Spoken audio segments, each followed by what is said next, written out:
Centro Latinoamericano de Administración para el Desarrollo CLAD. Es un organismo público e internacional de carácter intergubernamental. Su creación en 1972 fue respaldada por la Asamblea General de las Naciones Unidas con la idea de establecer una entidad regional que tuviera como eje de su actividad la modernización de las administraciones públicas, un factor estratégico en el proceso de desarrollo económico y social. Actualmente, el ministro de Administración Pública de la República Dominicana, Darío Castillo Lugo, es el presidente del Consejo Directivo del CLAD. El Centro Latinoamericano de Administración para el Desarrollo, CLAD, es un organismo internacional cuyo objetivo esencial es mejorar el servicio público que las administraciones iberoamericanas prestan a los ciudadanos. Con este fin, trabajamos en el CLAD cada día desde 1972. Centro Latinoamericano de Administración para el Desarrollo CLAD, por la reforma, modernización e innovación del Estado y la administración pública. Muy buenos días, estimados alumnos y profesores. Estamos en nuestro cuarto encuentro virtual del curso. Esta semana tendremos lo correspondiente al módulo 5, que pretende abordar el tema los marcos de integridad organizacional, y estaremos escuchando inicialmente al profesor César Cruz, quien nos tiene algunos anuncios y consideraciones del desempeño de ustedes estas semanas. Adelante, profesor César. Muchísimas gracias, Nadia. Muchísimas gracias a Nelson y a todo el equipo técnico del CLAD. Bueno, ya como saben, estamos en prácticamente la recta final de nuestro curso Sello CLAD, Ética Pública, Buena Gobernanza y Marcos de Integridad, formando agentes de cambio. Para nosotros es un gusto estar con ustedes y seguir con ustedes en esta última sesión formativa docente. Recordar que, como comentábamos la semana pasada, esta sesión la vamos a estirar un poquito más porque nos quedaban algunos temas pendientes. Quería darles algunos anuncios asociados al trabajo que hemos realizado.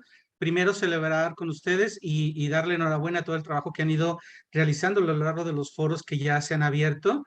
La primera parte, el foro número 1, y actualmente está abierto, les recuerdo, el foro número 2, hasta el día domingo 26 de junio. Recordar que tiene que ver con el análisis de un caso de los 4 casos para intentar identificar estos riesgos de acuerdo con las instrucciones descritas en nuestra plataforma Moodle. Una cuestión que es importante aclarar y que, tiene que ver con un error de tipografía que no habíamos identificado, es que hay una actividad que se estaba ofreciendo como optativa, es decir, que no puntuaba, que es la de la elaboración de la propuesta de trabajo final, propiamente. No obstante, en el prospecto, y efectivamente es la información correcta, este trabajo supone el 10% de nuestra nota. Así que todos nosotros debemos presentar, ya algunos de ustedes ya han entregado este documento y creo que es muy importante porque es una forma de acercarse adecuadamente a esta definición inicial respecto del trabajo que pretendemos hacer. La verdad es que los que han participado han ofrecido propuestas muy interesantes de abordaje o bien de códigos éticos o bien de marcos formales propiamente de integridad, con lo cual tenemos toda esta semana para hacer esta propuesta y recordar que nuestro trabajo final lo podremos entregar a partir del 27 de junio, es decir, a partir de la próxima semana, el lunes de la próxima semana y hasta el 4 de julio como fecha límite. Estas eran un poco las consideraciones que que quería externarles a todos ustedes. Recordar que de acuerdo con nuestro prospecto, la participación en los webinarios supone hasta el 10% de nuestra nota. Tenemos 2 foros que suponen en su globalidad hasta un 30% de la nota. Luego tenemos, como comentaba anteriormente, este informe, esta propuesta de trabajo final que supondría el 10%, y finalmente nuestro trabajo final que es donde se concentra el 40%, hasta el 40% de la nota de todos ustedes. Así que muchísimo ánimo, estamos tanto Manuel como yo muy abiertos y muy atentos a cualquier duda que pueda surgir, cualquier necesidad o cualquier pregunta que tengan, me la pueden canalizar directamente por correo electrónico o a través de los foros habilitados a tal efecto. Muchísimas gracias Nadia y gracias Manuel, perdón. Ya, puedes comenzar. Muy amable. Bien, pues muchísimas gracias a César por sus clarificaciones, a Nadia y a todas y todos ustedes por estar aquí en estos momentos. Voy a compartir una presentación, como ya hemos hecho otros días, en la cual intentaremos ver hoy muy brevemente, puesto que, como decíamos, tenemos muchas cosas, muchos temas que analizar hoy en día, y me gustaría ir rápido en esta primera parte, que es cerrar la parte de corrupción. Yo creo que el otro día tuvimos tiempo para hacer un análisis de lo que era la corrupción, el concepto de corrupción, igual que pudimos ver todo un conjunto de ideas vinculadas a la ética en el servicio público, la idea de la ética como ética profesional, la idea de esa ética aplicada como vinculada al concepto de prácticas cooperativas, cómo las prácticas cooperativas necesitan tener claro el bien interno, la razón de ser de esa práctica, en este caso la razón de ser de la actividad de servicio público, cómo lo que llamamos los bienes externos a veces nos desvían del bien interno, la importancia en consecuencia de tener clara ese bien interno y luego a partir de ahí la importancia de configurar en torno al bien interno toda una serie de principios, valores y normas que guíen nuestra conducta. Bueno, la idea con la que culminábamos el otro día era con un modelo, ¿verdad?, de toma de decisiones ante dilemas morales, que yo espero que les haya servido, en la cual pues, nos planteamos todas sus diferentes fases, la importancia de definir bien el problema, la importancia de identificar los stakeholders, la importancia de separar lo que es la obligación profesional de muchas veces la obligación organizacional, lo que la organización nos demanda y las contradicciones que pueda haber, el analizar el problema desde una ética deontológica, utilitarista y de la virtud, el buscar las diferentes soluciones, el elegir la mejor, el ser capaces de explicar y justificar esa elección. Bueno, eso era lo que llamábamos el modelo de toma de decisiones ante dilemas éticos, es uno de otros, entre otros muchos que se pueden usar, ¿no? Pero repito que al final hablamos de corrupción, rápidamente el concepto de corrupción vimos que es un concepto complejo, se puede ver desde una perspectiva más jurídica, más económica, más politológica o más sociológica, y al final nos da diferentes visiones de lo que es la corrupción. La corrupción puede ser, repito, muchas veces ilegal, pero también puede haber corrupción legal, con la ley en la mano, usando muchas veces la propia ley para abusar del poder para beneficio privado, directo o indirecto, de los actores públicos. Se puede hablar de una corrupción administrativa, de una corrupción política, se puede hablar de diferentes tipos de corrupción, como ahora veremos. Pero lo que hoy nos tocaba ver inicialmente era el problema tradicional de cómo medir la corrupción, ¿no?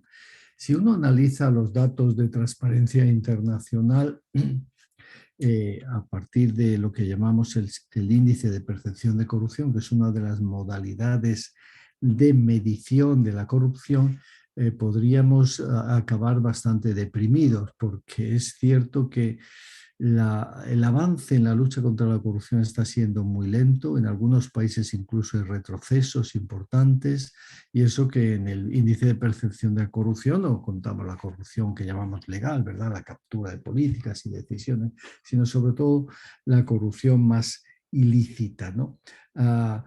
Ciertamente, en el 86% de los países evaluados por el índice de percepción de corrupción en los últimos 10 años, no ha habido prácticamente avances. Algunos dirán que lo que pasa es que cada vez exigimos más y que es verdad que hay avances, pero no se notan. Podría ser que exigiéramos cada vez más, pero en cualquier caso los avances son muy pocos y la inmensa mayoría de los países del mundo suspende en el índice de percepción, que es el que les voy a mostrar ahora. Este es el mapa de la corrupción según el índice de percepción de transparencia internacional. Podríamos decir que solo los países claramente amarillos son países donde la corrupción es muy baja. A partir de ahí hay países un poco más anaranjados, donde la corrupción es baja. Hay países ya un poco naranjas, donde la corrupción no es muy alta, pero no es tan baja. Y a partir de ahí, todo lo que es más o menos rojo y rojo intenso son países de alta corrupción. Bueno, pues la mayoría del mundo está en el color rojo. Como ustedes pueden ver, lo amarillo es muy pequeño. Dicho esto, creo que es importante entender que el índice de percepción de corrupción es una de las modalidades para medir la corrupción que se caracteriza por lo siguiente. Primero, porque se pregunta por la percepción que tienen unos sujetos específicos, que son los directivos de multinacionales, los empresarios o empresarios de alto nivel y sobre todo expertos, ¿no? Es un índice más bien de expertos y de personas del nivel alto en las empresas, quienes de alguna forma van respondiendo a diversas encuestas y a diversos estudios, y luego este índice de percepción de la corrupción de Transparencia Internacional lo que hace es una síntesis, es un índice sintético donde se toman diferentes estudios por cada país, al menos tiene que haber 3 estudios por cada país, algunos países tienen 7, 8, y se configura este índice compuesto. Al final es importante entender que el índice de percepción de corrupción de Transparencia Internacional ahora mismo se basa en 100 puntos, ¿no? De tal manera que cuantos más puntos tienes, menos corrupto eres. Cuanto más puntos, menos corrupto eres, ¿no? Si tienes 100 puntos es que tu país está lleno de gente santa y honesta, ¿no? No hay ningún país, obviamente, que tenga los 100 puntos, ¿no? Pero desde luego hay muchos países que tienen mucho menos de 20 y de 30 puntos, y eso es corrupción sistémica, claramente sistémica.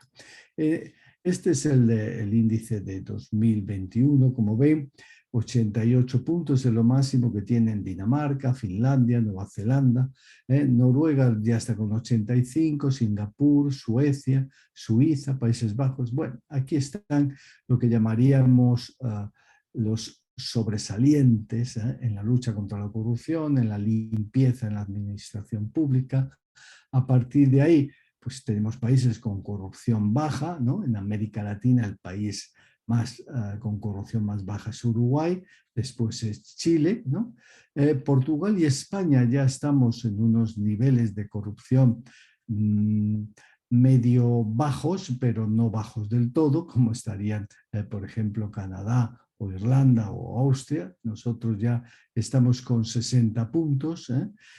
Todo lo que baja de 70 puntos ya empieza a ser corrupción baja, pero también medio baja, ¿no? Ya no es corrupción claramente baja, y a partir de bajar de 60, pues ya estamos aprobando raspadamente, ¿no? En la lucha contra la corrupción. España y Portugal, como ven, están aquí. Somos en el cómputo global países que, como verán, tenemos todavía muchos por detrás, pero ciertamente no estamos entre los 20 primeros, no estamos entre los 20 primeros. Bueno, España y Portugal, ¿no? Y luego en América Latina, Costa Rica también aprueba dentro de este conjunto, ¿no? De países del CLAD, ¿no? De lo que llamaríamos los países iberoamericanos, pero a partir de ahí, como ven, los datos son muy deprimentes en muchos países de América Latina. Para empezar, el peor es Venezuela, que tiene una situación de 14 puntos sobre 100, y luego a partir de ahí pues hay algunos otros países, Haití, aunque no es iberoamericano, pero Honduras, y otros países, Guatemala. que están en una situación verdaderamente, Nicaragua, bastante negativa en el índice de percepción de corrupción. Algunos me dirán, pero no hay otra forma de medir más objetivamente, ¿no?, la lucha contra la corrupción. Yo les diría que es difícil medirla comparativamente. ¿Se puede medir objetivamente? Sí, ahora veremos que sí, pero comparativamente es mucho más difícil y ahora les explicaré por qué. Como les decía anteriormente, en los datos de América, de las Américas, ¿no?, los dos países con menor corrupción son Canadá y Uruguay, y aquí abajo Haití, Nicaragua, Venezuela serían los que estarían peor, ¿no? La verdad es que muy pocos países han avanzado, solo los que están en amarillo desde 2012 han podido establecer avances, en algunos casos mínimos, pero como verán son avances pequeños. Costa Rica del 54 al 58, Uruguay del 72 al 73, Colombia 36-39, Argentina 35-38, avanzó mucho y luego ha vuelto a retroceder, Ecuador un poco, 32-36 y 25-30 en Paraguay. El resto, pues no hemos avanzado o hemos retrocedido, ¿no? Estos son los datos del índice para las Américas. Ahora yo les decía que este índice de percepción también puede preguntar a la ciudadanía directamente cuál es su percepción de la corrupción, ¿no? No a los expertos, sino a la ciudadanía, otra forma, ¿no? ¿Ustedes creen que la corrupción, que hay mucha o bastante corrupción en su país, ¿no? Esa sería otra fórmula de preguntar. Los datos en ese sentido en el Barómetro Global de Corrupción, que es otro instrumento de transparencia internacional, pues ahí constan. En España, por ejemplo, los datos sobre percepción ciudadana, ¿cuánto de extendida está la corrupción? ¿Mucha o bastante? El 94% de los españoles creen que hay mucha o bastante corrupción. La media europea es el 71%. Bueno, entonces, como ven, hay una diferencia entre lo que piensa la gente y lo que piensan los expertos en el caso de España. ¿Qué ocurre? Pues que la ciudadanía probablemente cuando le preguntamos por la corrupción no piensa solo en los sobornos tradicionales, sino que piensa también en otro tipo de prácticas que muchas veces no se ven como corruptas claramente, pero que al final la ciudadanía las considera también cercanas a la corrupción o parte de la corrupción. Por ejemplo, pues las conexiones, lo que llamamos los enchufes, los privilegios, el poder obtener servicios públicos de forma más privilegiada que el resto. No porque se paguen sobornos en el caso de España, pero sí porque se tienen las relaciones, las conexiones, los amigos que te ayudarán a obtener esos fondos. Bueno, pues dicho esto, perdón que voy dicho esto, les decía que también se puede intentar medir la corrupción más objetivamente. O percepción de ciudadanas y ciudadanos, sino de una forma más objetiva. Por ejemplo, en España, perdón, que son estos datos, en España tenemos unos datos interesantes que son los datos del Consejo General del Poder Judicial, ¿no? Los datos del Consejo General del Poder Judicial nos indican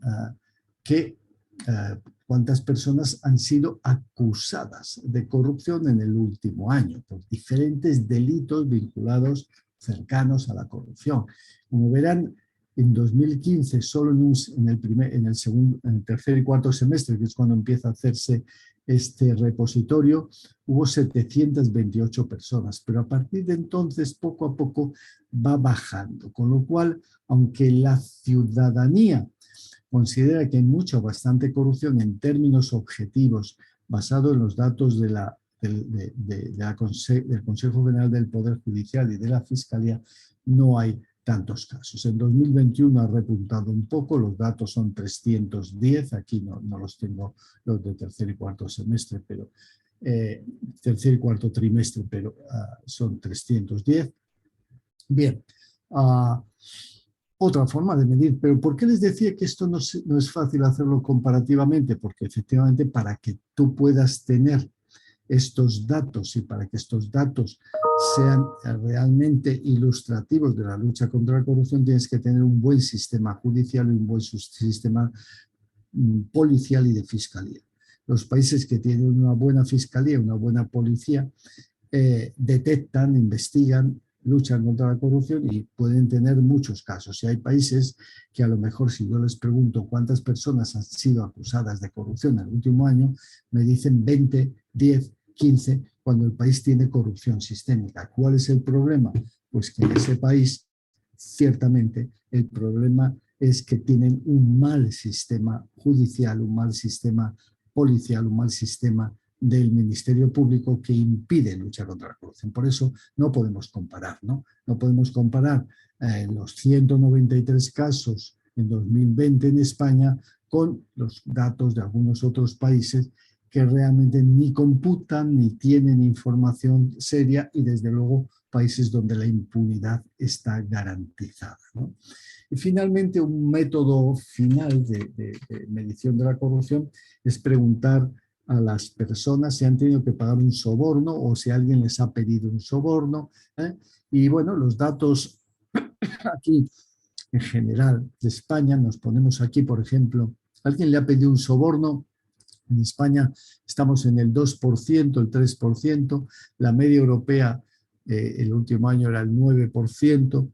Bueno, los datos de España en este aspecto son bastante positivos. En España es muy raro que los servidores públicos pidan sobornos a la ciudadanía. Tener un 2, un 3% es comparativamente, globalmente es muy bajo. En el ámbito de la salud, fíjense que es el 0%, aunque subió al 2% en 2019, pero son muy bajos los niveles de petición de sobornos por parte de los funcionarios a los ciudadanos y ciudadanas españoles. Bueno, estos son, como ven, en consecuencia, 4 formas de medir. La primera es percepción por expertos, el ejemplo mejor es el CPI de Transparencia Internacional. El segundo es preguntar la percepción a la ciudadanía. Ahí tenemos ejemplos como el Eurobarómetro o el Barómetro Global de Corrupción. La tercera es ver qué datos tenemos reales de acusaciones por parte de la Fiscalía o de los jueces instructores, acusaciones a personas por corrupción. Y el cuarto método es la victimización, es decir, ha tenido usted que pagar un soborno en los últimos 12 meses. Claro, aquí solo medimos el soborno, pero también es indicativo de la situación. Bueno, pues los datos en América Latina, como ven, indican que una gran parte de los países, una parte importante de los países, más del 50%, creen que ha aumentado la corrupción. También la corrupción es un problema grave, pues fíjense, pues prácticamente en América Latina, en América en general, en la inmensa mayoría de los países, estamos más del 80% consideran que la corrupción es un problema importante. Y un dato me parece muy relevante es los sobornos que se tienen que pagar. Y en México reconoce el 34% de la gente que le han pedido un soborno en los últimos 12 meses, en Guatemala el 25%, en Venezuela el 50%, en República Dominicana el 23%, hasta en Chile hay un 13% que reconocen que les han pedido un soborno en los últimos 12 meses. ¿Esto qué quiere decir? Pues bueno, pues que el soborno por parte de los servidores públicos es un problema importante en América Latina. Esta forma tan directa y tan impactante para la gente más pobre es un problema importante en América Latina dentro de las múltiples modalidades de corrupción. ¿Qué más les podría decir? Bueno, lo que quisiera ahora decirles es que la corrupción pues tiene muy diversos tipos, ¿no? Tenemos desde la corrupción de los parlamentarios, quienes venden, ¿no?, muchas veces su voto en el Congreso, en el Senado, a cambio de privilegios, a cambio de contratos, a cambio de lo que sea, ¿no? La corrupción judicial, que es otra corrupción importantísima que destruye el Estado de Derecho y la seguridad jurídica, lo que llamaríamos esa forma de corrupción difusa muchas veces, que es el clientelismo, ¿no? Esa capacidad para insertarse en redes que otorgan privilegios, servicios públicos a muchas personas a cambio del apoyo político a unos patrones políticos, a unos partidos que entienden que la forma de servir a la ciudadanía es servir a quienes les votan solo y darles privilegios. Una forma de destruir la democracia como otra cualquiera. La financiación corrupta de los partidos políticos es una financiación en la que se da dinero a cambio de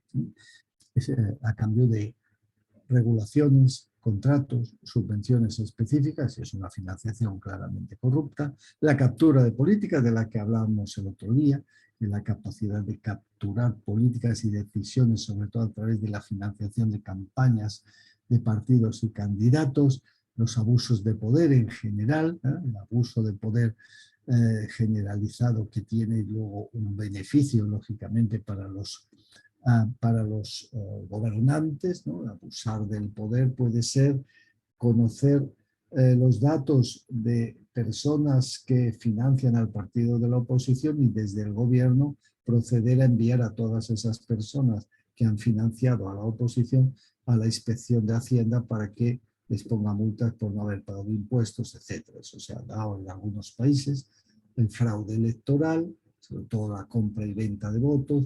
Y luego lo más grave es cuando el crimen organizado, como ustedes saben, se introduce en la sociedad, empieza a controlar espacios, territorios, y entonces ya controla gobiernos locales, controla incluso gobiernos estatales, y en ese momento el Estado ya entra en riesgo, entra en una situación que le va acercando a los estados fallidos, a estados incapaces de gobernar, incapaces de definir problemas, buscarles soluciones e implantar soluciones. Y entonces ya estamos en una situación ya crítica en la cual la corrupción no es que sea un problema, sino que la corrupción unida al crimen organizado destruye el Estado, destruye la seguridad jurídica, destruye la seguridad física, destruye el sentido último de la convivencia. Y finalmente existe corrupción administrativa, que es la corrupción de los servidores públicos administrativos, no de los funcionarios de alto nivel, no de los altos cargos, no de los políticos electos, sino funcionarios de nivel más bajo. Y a veces su corrupción es grave, los sobornos típicos del policía, del aduanero, etc. O la corrupción puede ser leve, una corrupción en la cual alguien se lleva del despacho un ventilador o se lleva del despacho un pequeño laptop, ¿no?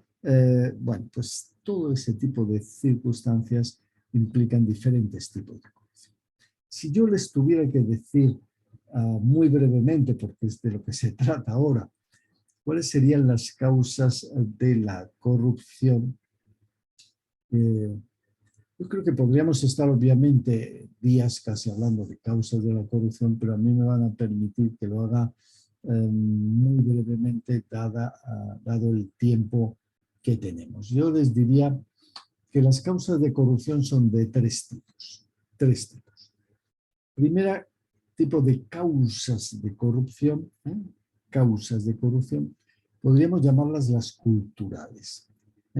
Culturales, informales, propias de institucionalismo informal. ¿Qué implica causas de corrupción culturales? Pues implica, muchas veces se producen situaciones como las siguientes. Dado que a mí me socializan desde pequeñito en la idea de que los políticos son corruptos, de que los funcionarios en el sector sanitario, en el colegio, etcétera, son corruptos, pues a mí me socializan en esas ideas, en esos valores, y yo creo que ciertamente esas personas son corruptas, pues cuando llega mi interacción con esas personas, buscaré la fórmula de obtener privilegios pagando sobornos a estas personas, intentando comprarlos, puesto que todo el mundo me dice que son corruptos. Si a eso le añado que yo creo que todas las demás personas de mi familia, de mi entorno y en general las personas de mi país actúan de esa forma, es decir, que corrompen a los funcionarios que a su vez están encantados de ser corrompidos, ¿no? Pues claro, es una situación en la cual me genera un problema grave y es el siguiente. Si yo llevo a mi padre al hospital y quiero dejarlo allí, tengo que tener una mínima seguridad de que lo van a tratar humanamente y de que no lo van a dejar morir. Entonces, como creo que los médicos piden sobornos, que las enfermeras también, y que todo el resto de personas que tienen familiares allí pagan sobornos, pues yo pagaré sobornos también, porque no voy a dejar a mi padre para que lo maten, dado que entiendo que todo funciona no en base a lo que dice la ley, no en base a la ética del médico, de la enfermera, no en base a la ética ciudadana de los demás pacientes y familiares de pacientes, sino que creo que todo funciona en base a un sistema de compra-venta de servicios públicos, etcétera. Pues cuando llega el momento yo pago el soborno, aunque esté en contra, aunque considere que pagar sobornos no es lo que yo debería hacer, pero pagaré el soborno. Entonces, cuando se consolida esto que llamaríamos estas expectativas, se congelan, es muy difícil luchar contra la corrupción. Estarán conmigo, ¿no? Es difícil porque todos querríamos dejar de pagar sobornos, pero ¿quién es el primero? ¿Quién es el primero que deja a su padre? ¿El primero que deja al niño en el colegio sin pagar el soborno, temiendo que le traten mal, que le discriminen, que le suspendan? ¿Quién lo hace? Ese es el problema, es un problema de acción colectiva, ¿no? Entonces, mucho cuidado con estos círculos viciosos de corrupción. Otro elemento cultural que a veces conviene considerar es lo que se llama el particularismo. En el particularismo entendemos que, de alguna forma, el particularismo esencialmente, esperen que lo voy a poner aquí, establece que en la vida diaria se deben dar consideración preferencial a los intereses de algunas personas frente a otras. No solo uno mismo, sino las personas con las que tenemos relaciones personales, nuestros familiares, amigos, los miembros de nuestra comunidad, de nuestra raza, etc. Entonces, frente al universalismo ético que dice que todas las personas deben ser tratadas en relación con sus bienes e intereses de forma igual e imparcial, es decir, que si yo llego al médico a que me trate, a un médico de la seguridad pública, de la seguridad social, si llego a un médico del sector público y me encuentro frente a él, pues él me va a tratar igual que trataría a un millonario, igual que trataría a cualquier persona famosa, me tratará igual, puesto que de alguna manera entiende que su obligación es prevenir y curar enfermedades independientemente del poder, del dinero de las personas. Su obligación es servir el interés general previniendo y curando enfermedades. Entonces me tratará de forma igual e imparcial. En tanto que en el particularismo lo que entendemos es que los médicos tratan, y está bien que traten de forma diferente a los amigos, a los familiares, a las personas de su mismo partido político, si tienen partido, etc. Entonces, este particularismo es tremendamente dañino para la ética, para la integridad del servicio público y desde luego el fundamento de la corrupción, ¿no? Entonces, hay múltiples estudios que nos indican que el desarrollo de la corrupción tiene que ver con el desarrollo de esta ética particularista, esta consolidación, esta visión particularista de la sociedad y su traslación a la formulación, a la ejecución de las políticas públicas, ¿no? En última instancia, el particularismo correlaciona con bajo nivel de desarrollo moral, y además, claro, reduce los costes psicológicos de embarcarse en actividades corruptas, ¿no? Es lo normal. ¿Cómo no voy a privilegiar a mi familia, a mis amigos? ¿Cómo no le voy a dar un puesto a mi hermano? ¿Cómo no le voy a dar un contrato a mi amigo? Entonces, como ven, una sociedad tendrá tanto más corrupción, cuanto más particularista sea, tanto menos corrupción, cuanto mayor desarrollo moral y mayor universalismo tenga ese tipo de sociedad. Bien, como ven, la visión cultural de la corrupción, esta visión cultural de la corrupción es solo una de las causas, ¿no?, que podemos considerar para que exista corrupción. La segunda causa de la corrupción suele estar vinculada a lo que llamaríamos justificación o explicaciones, causas estructurales. Las primeras eran causas culturales y ahora vamos a hablar de causas estructurales. Las causas estructurales son de dos tipos. Son esencialmente la pobreza y la desigualdad, ¿no? La pobreza y la desigualdad. ¿A más pobreza, más posibilidad de corrupción? Pues sí, porque hay más posibilidad, ¿verdad?, de abusar del poder para conseguir que los pobres te apoyen políticamente, para conseguir que los pobres vendan su voto, etc. Y a más desigualdad también mayor posibilidad de corrupción por toda una serie de razones que tienen que ver con lo siguiente. Para empezar, que donde hay más desigualdad hay más desconfianza. Hay más desconfianza intersubjetiva y en consecuencia la gente tiende a ir más cada uno por su lado y a evitar la acción colectiva para luchar por bienes o por intereses comunes. Nos interesa a todos luchar contra la corrupción. Nos interesa, eso está clarísimo, ¿no? Pero, claro, para que nos movilicemos tenemos que confiar unos en otros, ir juntos a las manifestaciones, realizar juntos las demandas, firmar juntos peticiones, exigir juntos que la administración actúe de forma honesta. Cuando la desigualdad es muy alta, la confianza intersubjetiva baja. Y entonces, ven, aquí los países de mayor confianza intersubjetiva, Finlandia, Canadá, son los países con mayor nivel los países con mayor igualdad o menor desigualdad son los países donde hay mayor confianza intersubjetiva. En tanto que los países donde hay más desigualdad hay menor confianza intersubjetiva. La gente desconfía más unos en otros.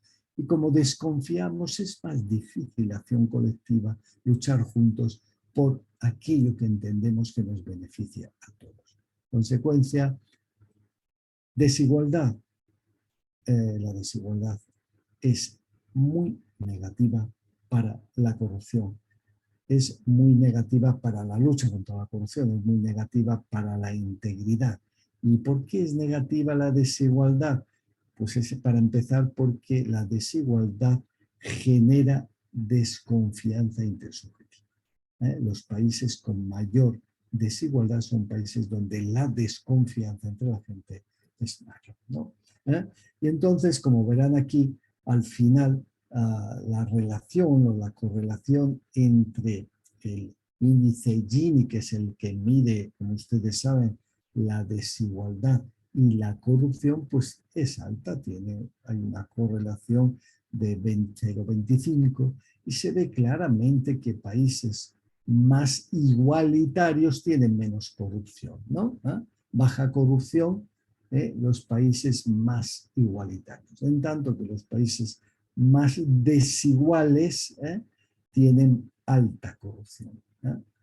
Bueno, todo esto se explica también con esta figura, ¿no?, donde la desigualdad es alta, tanto la económica como la psicológica. ¿Qué quiere decir la desigualdad psicológica?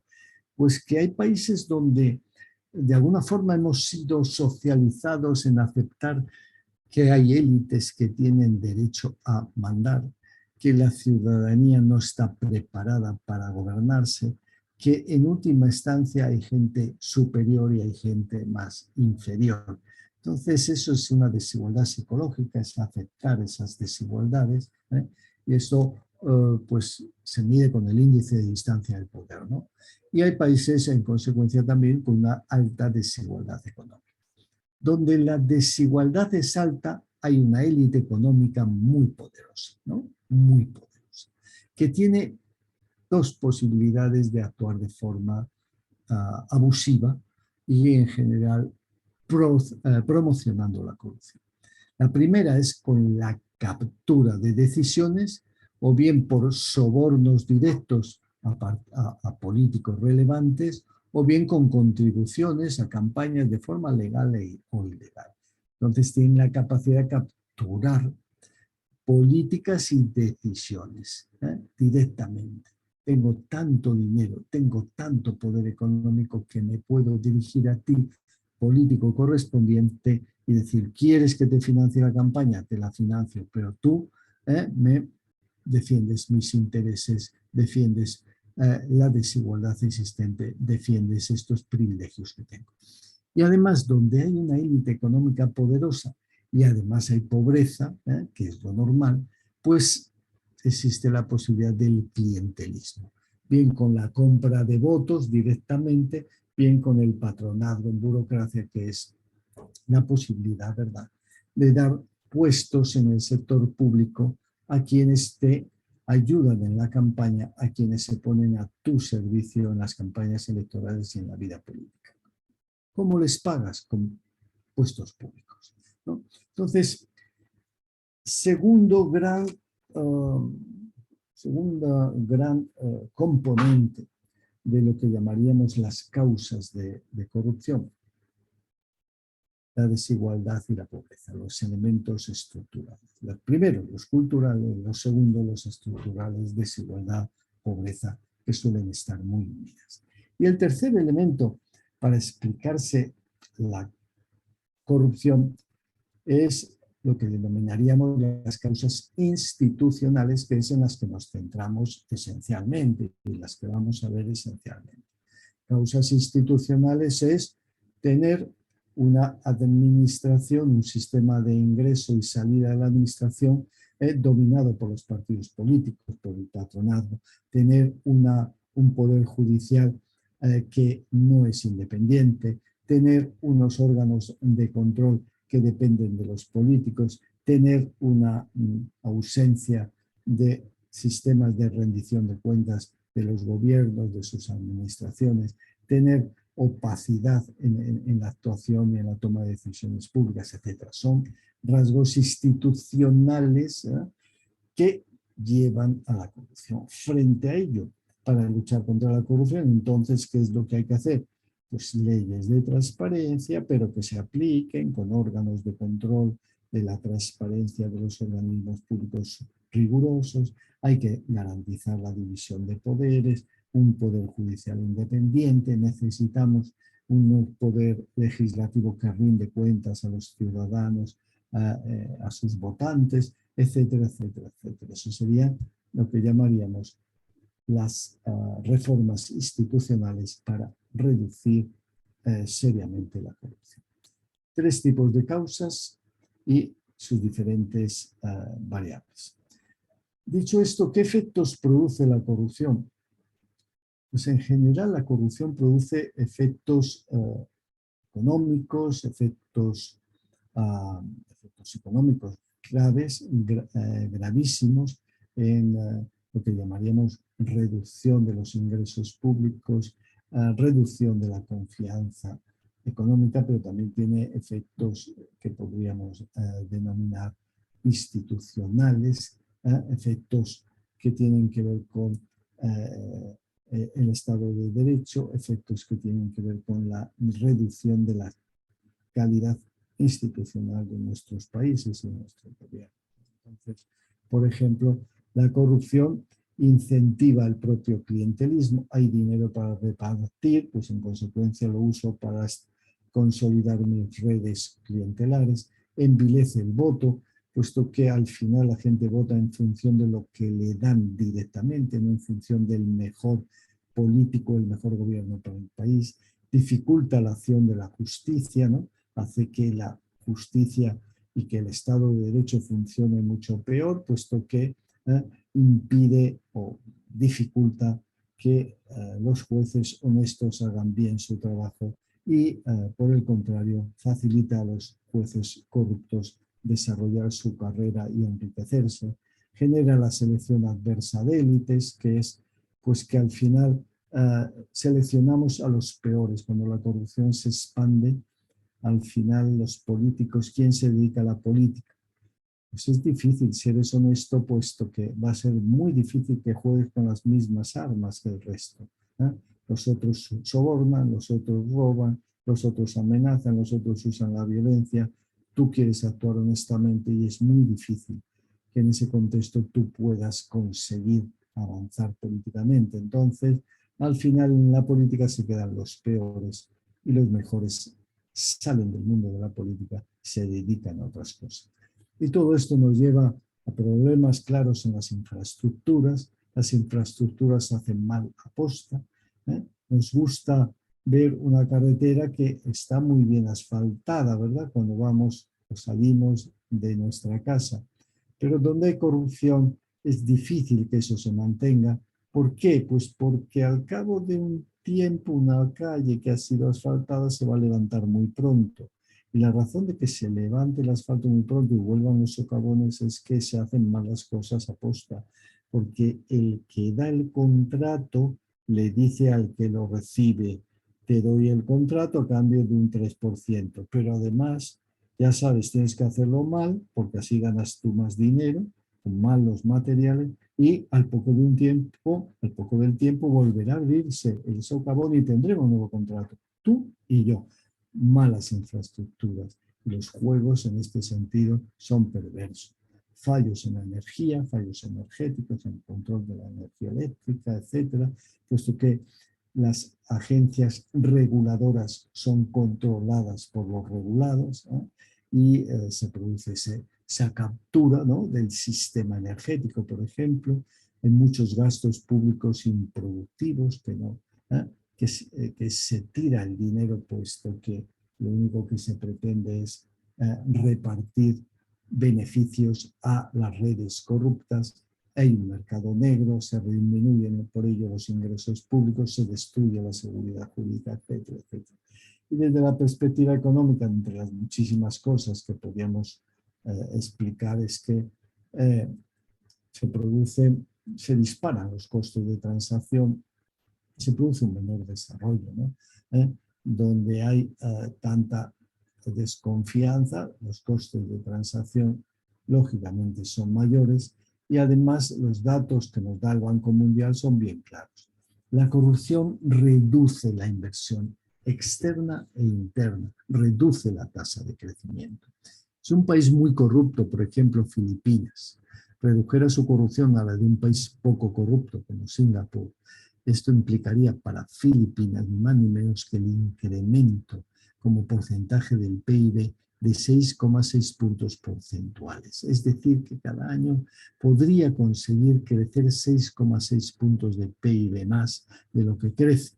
Y esto, claro, en 10 años supone que casi prácticamente duplica su PIB, y sería extraordinario para un país como Filipinas. Pero esto no se produce porque Filipinas es un país altamente corrupto y es muy difícil invertir a medio y largo plazo y no hacer lo que llamaríamos simplemente inversiones de tipo muy cortoplacista vinculadas a obtener beneficios rápidos e irse pronto del país. Y luego la menor inversión interna y externa se ve también vinculada a que las empresas en países altamente corruptos se les impone una especie de tipo impositivo marginal, ¿no? Y en algunos casos, si comparamos Singapur con México, sería si aplicáramos a Singapur la corrupción de México, las empresas de Singapur tendrían que pagar 20 puntos porcentuales más de lo que pagan como imposición oculta vinculada a la corrupción. En fin, al final todo esto nos demuestra los terribles efectos de la corrupción que luego al final también es verdad que afectan sobre todo a los más débiles, ¿no? Los más débiles son los que al final tienen que sufrir y pagar más como porcentaje de sus ingresos. Hay un estudio del Ecuador que dice que los hogares más pobres tienen que pagar 4 veces más en sobornos como porcentaje de sus ingresos que los hogares más ricos, si quieren obtener servicios públicos básicos, etc.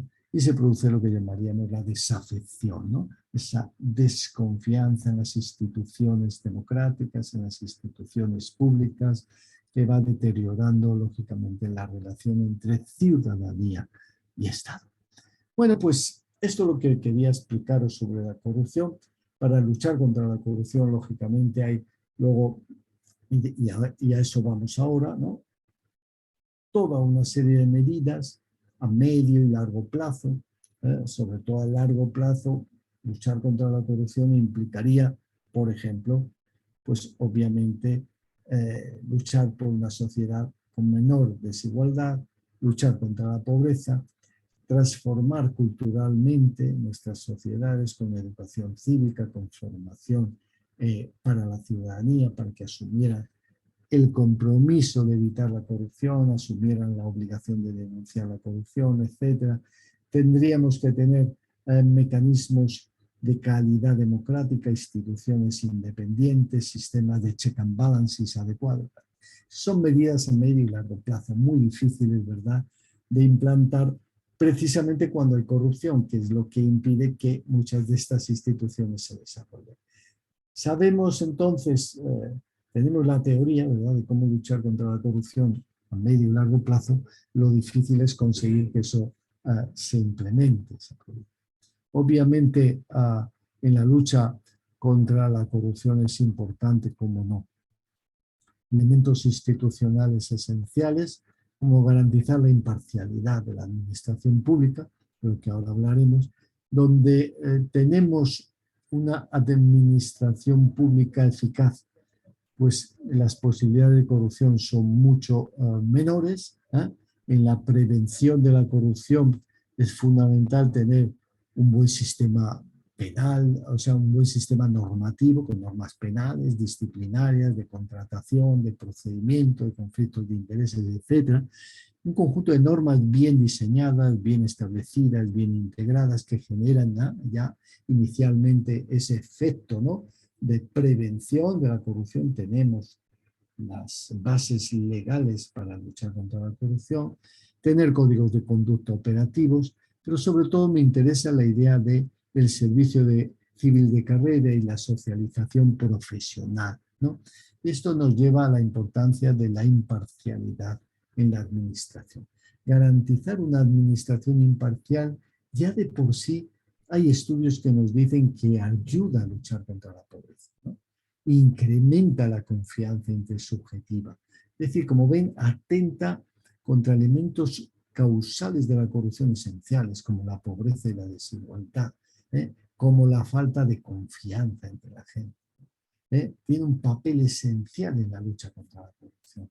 Y los datos nos indican que cuando tenemos una administración seleccionada meritocráticamente, profesional, que no cambia cuando cambian los gobiernos, que sigue trabajando seria y rigurosamente, esté el gobierno que esté al servicio del Estado, las cosas cambian enormemente.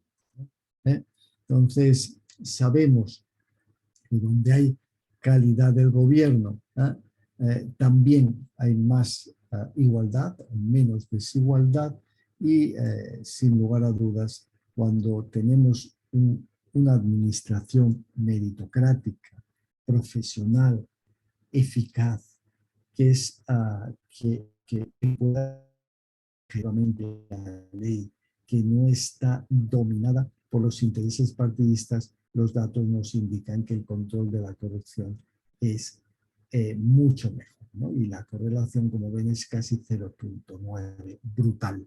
Es decir, aquellos países que han conseguido una administración imparcial, eficaz, profesional, con gente que sirve al Estado y no sirve a los políticos de turno, donde consiguen eso, la lucha contra la corrupción tiene éxito. Donde no se consigue eso, la lucha contra la corrupción no tiene el mismo éxito o no tiene ningún éxito, ¿no? Entonces, este es un elemento que me parece fundamental, que tenemos que insistir una y mil veces en la prevención de la corrupción. La clave o una de las tres claves fundamentales es una administración imparcial, objetiva, que pueda aplicar honesta y objetivamente la ley y tener un poder judicial que también garantiza la imparcialidad y garantiza un Estado de Derecho que funciona seriamente. Y luego tenemos que tener instrumentos de detección, de investigación y de sanción apropiados, ¿no? Para la detección es muy importante los sistemas de denuncias, con la protección a los alertadores, con los denunciantes, tener órganos de la Fiscalía, la Contraloría o la Inspección especializada, jueces especializados, capacidad de que los órganos de control se coordinen y trabajen juntos, etc. Y luego que haya sistemas de penalización efectivos y que se cumplen, desde el sistema penal al sistema disciplinario, a las responsabilidades económicas, que son muy importantes, o las sanciones administrativas.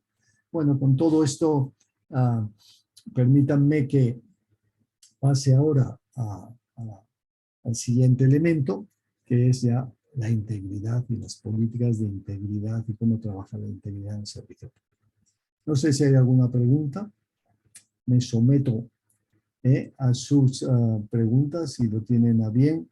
Manuel, en Sí. el chat han surgido algunas preguntas, bueno, que algunos días se han ido atendiendo conforme avanzaba la presentación, pero especialmente hay una de Javier Urrea, que me parece interesante y habla precisamente de los enfoques teóricos. ¿Cuáles son esas principales, los enfoques teóricos sobre la corrupción? Además de las teorías institucionales o el principal agente, ¿cuáles otras teorías están dominando, digámoslo así, la visión, la investigación en materia de corrupción? Bueno, yo creo que como os decía, en el mundo económico, la visión económica de la corrupción, pues ha usado esencialmente toda esta teoría del principal agente, ¿no? Correcto. Que ciertamente pues lo que viene a insistir en la famosa ecuación de Klinger, ¿no? Es en que tenemos que desincentivar las actuaciones corruptas e incentivar las honestas para conseguir desincentivar. No solo es un tema de sanciones y de control, sino que también es un tema muchas veces regulatorio. La regulación, ahora hay una amplísima teoría sobre la calidad regulatoria y la importancia de la regulación en la lucha contra la corrupción, ¿no? Es decir, reducir el monopolio en la toma de decisiones, reducir la discrecionalidad excesiva. Todo esto es muy importante. Y en el ámbito de los estudios regulatorios, que bueno, hay un libro reciente de la profesora Maria Di Benedetto en Italia sobre el tema, que nos viene a insistir en que cualquier regulación, cualquier norma que elabora el Estado puede generar incentivos a la corrupción. Aquella que establezca una nueva inspección, aquella que establezca sanciones, aquella que establezca obligaciones nuevas, cualquier norma puede generar incentivos para la corrupción. Entonces, lo que viene a decir la profesora Di Benedetto es muy importante analizar todas las normas también desde la perspectiva de los incentivos que puede generar para la corrupción, ¿no? Para ver en qué medida ya en el diseño de las normas se evita que estas normas puedan generar incentivos y puedan ser causa de corrupción. Esas serían algunas de las ideas desde la perspectiva más económica, pero desde la perspectiva más estructural e incluso más marxista, pues hay muchas teorías que vienen insistiendo en la importancia de la lucha contra la desigualdad y la pobreza como fundamento de la lucha contra la corrupción. Desde la perspectiva más cultural, toda la teoría del particularismo, de Mungiu Pipidi y otros, toda la teoría de lo que llamaríamos círculos viciosos, ¿no? La teoría de los círculos viciosos que desarrolló en su momento Rothstein, Theorel y otros en el Quality of Government Institute en Gotemburgo. Todas estas teorías son ahora teorías muy, muy asumidas.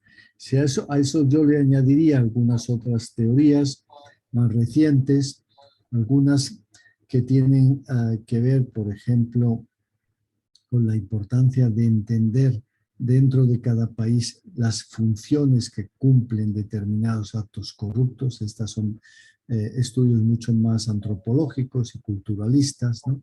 Es decir, bueno, es que la corrupción puede que usted no sepa cómo luchar contra ella, sobre todo se refiere a países en vías de desarrollo, porque usted no entiende qué función cubre esta práctica. Entonces hay que entender las funciones, ¿no?, de las diferentes prácticas corruptas, porque a lo mejor solo si las entendemos podremos luchar bien contra ellas.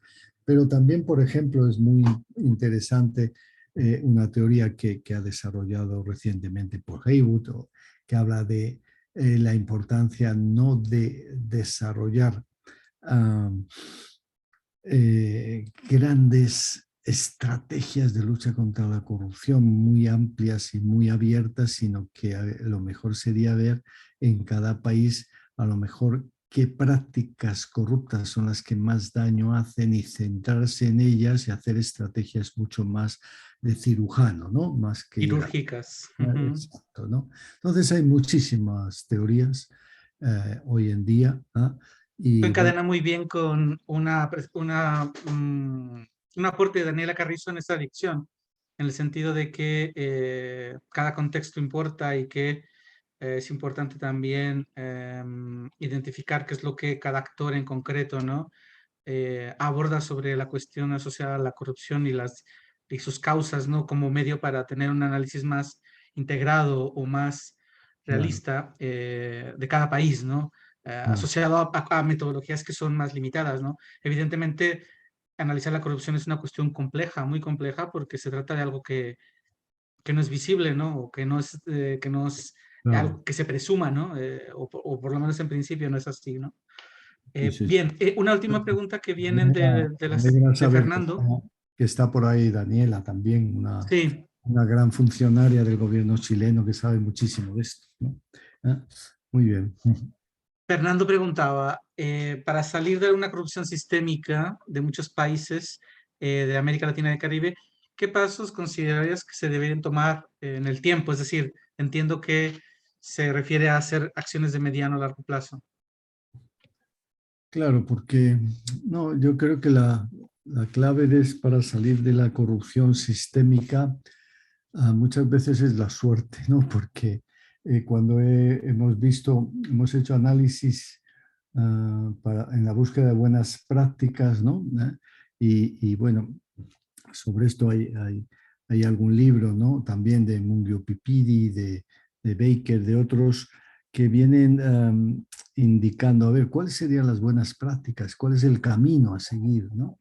Lo que uno se sorprende es ver que no es difícil que te puedan dar un camino a seguir, puesto que cuando se ve que los países que han tenido éxito, qué es lo que demuestra, qué es lo que hizo que tuvieran éxito, muchas veces es algo tan aleatorio como poder tener un líder en un determinado momento con visión estratégica que además tiene suerte y conecta con una situación económica positiva y le permite iniciar transformaciones que luego se consolidan. En tanto que en otras ocasiones tienes líderes muy buenos, pero tienen mala suerte porque les pilla una crisis económica, una pandemia, lo que sea, se los lleva por delante y no pueden llevar adelante sus proyectos. Y así tantas cosas que hacen que sea muy difícil, ¿no?, establecer un camino único. Pero lo que sí veo y repetidamente sale una y otra vez, es que el camino, a mi juicio, está en la imparcialidad y la objetividad de la administración pública como elemento clave. Si consigues una administración pública imparcial, aunque sea en lo que yo llamo el output, es decir, que las políticas, los programas existentes se aplican de forma objetiva, imparcial, sin que consideraciones personales, familiares, etcétera, desvíen al funcionario de tomar esa decisión de forma objetiva, imparcial. Si ya consigues esa administración profesional, imparcial y objetiva, apegada a la legalidad, ya es un avance extraordinario. Ese es el camino que, bueno, Rothstein y todos los que ahora defienden toda la teoría de la calidad en el gobierno vienen insistiendo. Yo estoy trabajando ese tema, mi opinión es que ese es el elemento clave, sí, pero también creo que aparte de lo que llaman ellos imparcialidad en el output, también a mi juicio es importante la imparcialidad en el input, es decir, cómo se toman las decisiones y en qué medida no solo se aplican imparcialmente, sino que también se adoptan imparcialmente, con criterios de objetividad, de igualdad política, etc. Pero bueno, sin lugar a dudas, si te tengo que dar una respuesta, diría administración imparcial, poder judicial independiente. Muchísimas gracias, Manuel. Bueno, pues, adelante cuando quieras, comenzamos el siguiente tema que... Sí, queda para mucho. Queda para mucho, efectivamente. Bueno, pues vamos a hablar de integridad ahora. Luchar contra la corrupción es una parte, ¿no? Pero la integridad es algo más que luchar contra la corrupción, obviamente. Buscar la integridad de los gobiernos, de las administraciones, buscar la integridad de las personas, obviamente, no es solo que no sean corruptas, sino que además de eso sean eficaces, sean honestas en todo su comportamiento, eviten el despilfarro, luchen por la igualdad y por la justicia, etc. Es algo más complejo, ¿no? Entonces, ciertamente, luchar contra la corrupción y aplicar la ley sin más es una faceta esencial, clave. Ir por la integridad sería ya ir hacia la excelencia, ¿no? Bueno, la integridad yo creo que se puede analizar desde una perspectiva individual, organizacional y social, ¿no? Desde una perspectiva más societal, ¿no? En cualquier caso, si yo tengo que decir qué es la integridad, siempre diré que la integridad es una característica personal, ¿no? Una organización no puede ser íntegra si sus gentes no son íntegras, ni un país puede cumplir sus objetivos de desarrollo sostenible si las personas que configuran ese país no son íntegras, ¿no? Entonces, si la integridad, hablamos de integridad, siempre tendremos que pensar en el nivel individual, en el nivel personal. Pero, sin embargo, hablamos de integridad en las organizaciones, de integridad en las sociedades. ¿Qué quiere decir esto? Pues yo creo que lo que quiere decir esencialmente es que cuando hablamos de integridad en las organizaciones, entendemos que las organizaciones pueden desarrollar instrumentos, procesos, órganos que incentiven comportamientos íntegros en su gente y desincentiven comportamientos no éticos, corruptos y de otro tipo. Eso es lo que creo que cuando hablamos de integridad de las organizaciones queremos decir, ¿no?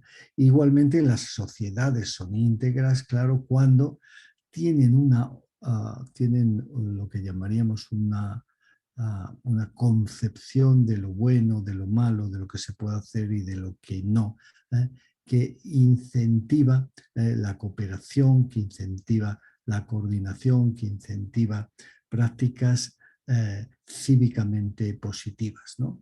Entonces, bueno, efectivamente hay sociedades que por unas causas u otras han conseguido, ¿verdad?, generar esas reglas del juego que las llevan que llevan a que la gente en esa sociedad tienda a cumplir las normas, tienda a cooperar, tienda a respetar y pagar sus impuestos, etc. Bueno, la integridad entonces yo diría desde la perspectiva individual que es como una especie de grapa que junta diversas virtudes, ¿no? Es una grapa que consigue de alguna forma juntar diversas virtudes. Unas virtudes que permiten, en el caso del servidor público, que permiten a este servidor o servidora pública ser coherente en todo momento con los principios, valores y normas relevantes. Los principios, normas y valores que constituyen el fundamento de la ética del servicio público, ¿no? Esa sería una definición que, como bien sabes, César, pues está en Hubbard y en otros autores, y que conecta la integridad con la importancia de que seamos coherentes en nuestro comportamiento diario con las normas, con los valores, con los principios que deben guiar la conducta de un servidor público, aquellos que son relevantes, ¿no? Eso para un servidor público. En todo caso, somos seres humanos y ser íntegro como ser humano es ser íntegro también como padre, o ser íntegro como esposo, o ser íntegro como conductor, o ser íntegro como ciudadano. Pero como servidor público nos centramos en esto, ¿no? Ser íntegro es ser coherente cada mañana, cada tarde, en tu comportamiento profesional, con los principios, con los valores, con las normas relevantes del servidor público. Pero yo a esto le añadiría que además estas virtudes deben ayudarte no solo a ser coherente, casi como una máquina con todas las normas, sino que tienen que auxiliarte también a adaptarte, a ser flexible a las circunstancias del momento. Y tenemos que conseguir que la normatividad no impida la empatía. Un buen servidor público también tiene que ser una persona que es capaz de mirar a los ojos de la gente y sentir con ella, ¿no? Y darle las respuestas en la medida que pueda que estas personas necesitan. No es solo aplicar normas, principios, reglas, es algo que va un poco más allá, ¿verdad? Y que nos exige también tener ese sentimiento, ¿no?, moral, esa empatía, que yo creo que es lo que hace que al final podamos hablar de un servicio público, de un servidor público íntegro, plenamente. Desde la perspectiva de la integridad de la sociedad, ya les decía, creo que podríamos preguntarnos si nuestras sociedades actuales en las que vivimos nos ayudan a ser íntegros o no, si ayudan a ser íntegros a los servidores públicos y a los ciudadanos y a ciudadanas, si ayudan a ser íntegros a los trabajadores en las empresas privadas, a los empresarios, o se lo dificultan, si los valores que son dominantes y las normas que son dominantes nos ayudan a ello, ¿no? Pero bueno, yo creo que esa es una reflexión que se aleja un poco de lo que ahora buscamos, ¿no? Y simplemente que tengamos esa idea. Para que una sociedad sea íntegra, necesitamos que sean íntegros sus habitantes. Y para que sean íntegros sus habitantes, probablemente necesitamos que las organizaciones en las que estos habitantes están, en las que estos habitantes trabajan, en las que estos habitantes se socializan, incentiven también comportamientos honestos y desincentiven comportamientos honestos. En todo caso, voy a centrarme en la integridad de las organizaciones, que es lo que nos atrae aquí. Sobre este tema, repito, una organización es íntegra cuando tiene gente íntegra. Pero para que tenga gente íntegra tiene que incentivar esos comportamientos íntegros y desincentivar comportamientos deshonestos. En todo caso, una organización es íntegra y actúa íntegramente cuando cumple con su misión, con la misión social.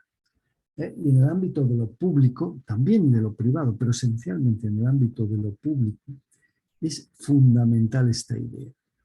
Una organización, llámese el Ministerio del Interior, el Ministerio de Economía, llámese la agencia tributaria, la dirección de tráfico, el servicio de correos, cualquier organización pública tiene una misión social. Una misión social, para eso se la financia, para eso se la crea, para que cumpla su misión social. Si todas las organizaciones públicas cumplen su misión social, el Estado funcionará como una máquina, perfectamente. Si las distintas organizaciones públicas no cumplen con su misión social, el Estado no funcionará y la sociedad no verá los resultados de sus esfuerzos impositivos, del cumplimiento de las normas, y eso nos llevará probablemente a conductas anómicas. Bueno, pues creo que la idea de la misión social como fundamento de la integridad de las organizaciones nos lleva obviamente a que a partir de la misión social surgen necesariamente en cada organización, ¿verdad?, una serie de funciones a realizar para poder cumplir con su misión. Yo en mi organización, llamémosle dirección de tránsito, de tráfico, como sea, para que esta organización asegure su misión, que sería, pongamos, conseguir un tráfico fluido y seguro en el país, ¿no? Pues para que esta organización pueda cumplir su misión social, tendrá que tener una serie de funciones bien cubiertas dentro. Por ejemplo, tendrá que atraer, seleccionar, motivar una fuerza de trabajo competente que trabaje eficazmente junta. Tendrá que elaborar un sistema de presupuestos que le permita hacer frente a la ejecución de sus planes estratégicos. Tendrá que planificar estratégicamente. Es decir, es difícil que una organización cumpla su misión, o es imposible si las funciones clave de la organización, aquellas que le permiten cumplir su misión, no se desarrollan, no se ejecutan. Para cumplir las diferentes funciones, ¿verdad?, esa organización va desarrollando toda una serie de subsistemas internos, ¿no? Con sus instrumentos, sus procesos y sus órganos, ¿no? Sus instrumentos, sus procesos y sus órganos. Entre ellos, entre estos instrumentos, procesos y órganos, hay algunos muy importantes para cumplir una función clave, que es la de la integridad.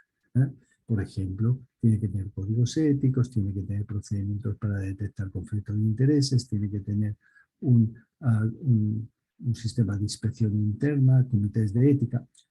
Todo eso lo que le permite a esta organización cumplir la función de integridad, de control de la integridad, de promoción de la integridad. Y así sucesivamente. Entonces, una sociedad funcionará adecuadamente si todos los pilares de su sistema social, ¿verdad?, todos ellos cumplen su misión social. Y aquí tengo en esta famosa pirámide, ¿no?, que desarrolló Pepys para Transparencia Internacional. Pues si yo veo toda este edificio que es nuestra nación, ¿no?, lo veo como un edificio que se sostiene en todo un conjunto de pilares que, cuando son sólidos, permiten a esta sociedad, a este país funcionar de forma estable, sólida y desarrollada. Pues si yo analizo cada uno de estos pilares, los diagnostico bien, tengo que ver si cumplen cada uno su misión social. Si alguno de ellos no cumple su misión social, probablemente el edificio puede caer. El edificio no se sostiene. Entonces, cada uno de los pilares tiene que cumplir su misión social. Para que pueda cumplir su misión social, ya les decía, tiene que garantizarse toda una serie de elementos internos dentro de cada organización que le permitan cumplir con sus funciones y tener los sistemas adecuados de gestión. Entonces, el Poder Legislativo tiene una misión social, el Poder Ejecutivo la suya, el Poder Judicial la suya, la Administración Pública la suya, las agencias que aplican la ley, Policía, Fiscalía, la suya, los órganos de gestión electoral los suyos, el Defensor del Pueblo, las instituciones de auditoría externa, las agencias anticorrupción, los partidos políticos, esenciales en una sociedad democrática. También tienen una misión social. Ahí están, una misión social que tienen que cumplir, ¿no? de representación, de expresión del pluralismo político, de selección del liderazgo. Los medios de comunicación tienen también una misión social, ¿no? No es ganar dinero, como sea. La misión de los medios de comunicación también es proporcionar una información plural, pero también una información veraz a la ciudadanía. La sociedad civil en sus múltiples dimensiones tiene una misión social, cada asociación civil tiene las suyas, ¿no? Y tiene su propia misión que también tiene que cumplir y todas juntas cumplen una misión. Y las empresas tienen una misión social, desde luego que es tener una cuenta de resultados saneado, pero al mismo tiempo tienen una responsabilidad social con toda con toda la sociedad en la que viven. Entonces, creo que es importante no olvidar este cuadro, ¿no? Porque nos permite entender que nuestro país funcionará adecuadamente cuando todos los pilares del sistema cumplan con su misión social, cada uno con la suya, con la que la ley, la sociedad, las prácticas sociales la definen, ¿no?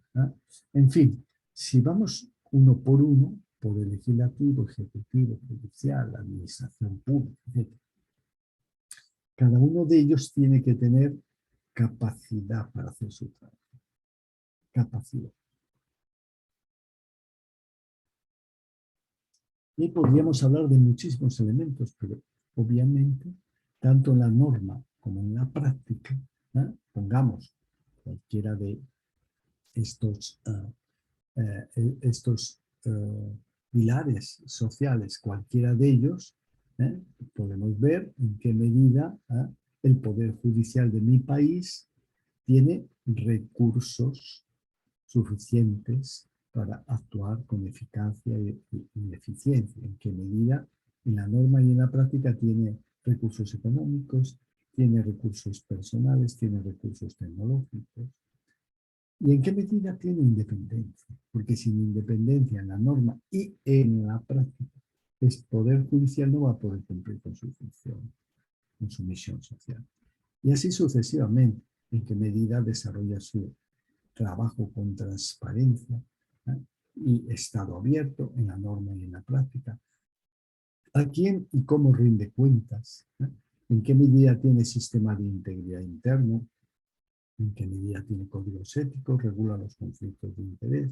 ¿Tiene mecanismos para denunciar los incumplimientos y la falta de ética de sus miembros, etcétera? ¿En qué papel y cómo contribuye a conseguir desde su papel, desde su misión social, a que toda la sociedad funcione? Bueno, pues yo les pido que cuando hablamos de integridad, tal vez lo primero que hay que hacer es un buen diagnóstico de todos los pilares del sistema.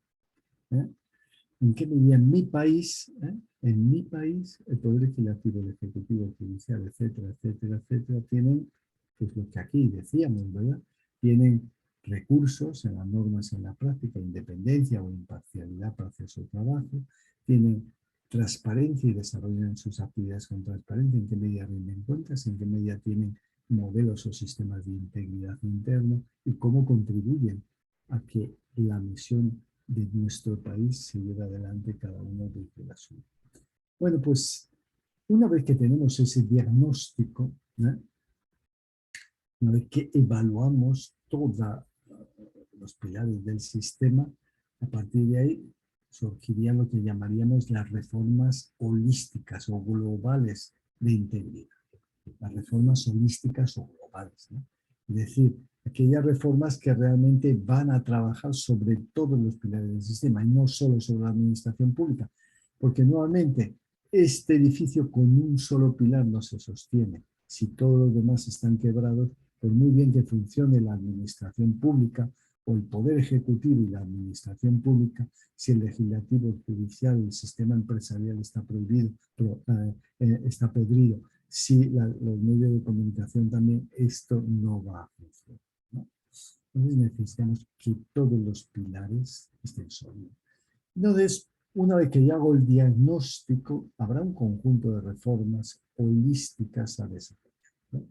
Y son reformas en las cuales yo trabajaré o bien sobre mejorar la independencia del Poder Judicial o mejorar la independencia del órgano de la auditoría externa, o bien sobre reforzar los sistemas de compliance en las empresas, etcétera, etcétera, etcétera, ¿no?